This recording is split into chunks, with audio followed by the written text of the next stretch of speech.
Where's my liver? Go straight to the store and don't fool around, his mother said sternly as she handed over the money. Your father's boss is coming to dinner tonight and we're having his favorite meal of liver and onions. It's important that we make a good impression, so get the best liver they've got. I will, Ma. Tommy sucked. His mother had really been after him since he brought home a failing report card. Tommy grabbed his bicycle from the garage and rode down the street. Then he saw his friend Chet. Come on, Tommy, Chet called. The gang's playing baseball over at the park, and we need a pitcher.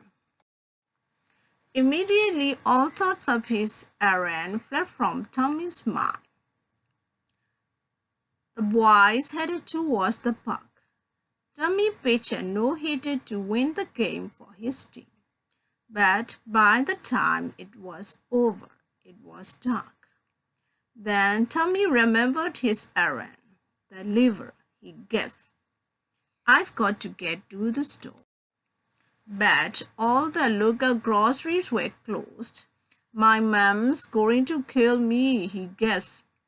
First the bad report card, and now this. He will be grounded for life. As he rode home past the cemetery, he got an idea. It was an awful idea, but it would save him from the even more awful fate that awaited him if he came home without a liver. His great uncle certainly didn't need it anymore.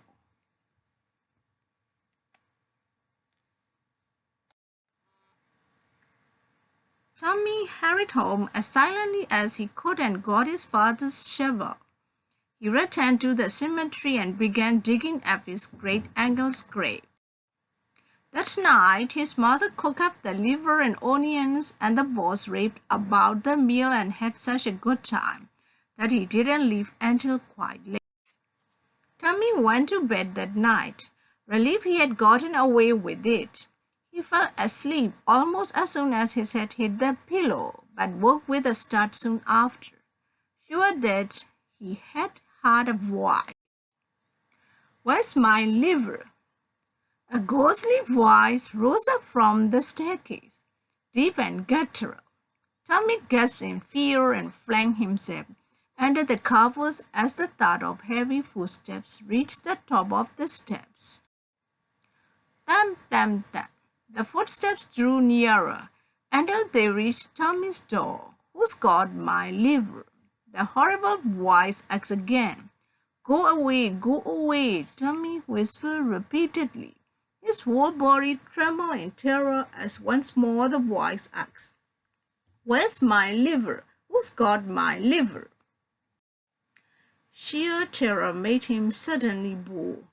Tommy threw back the covers and found the shriveled white face of his great uncle right above him. We ate your liver, he shouted.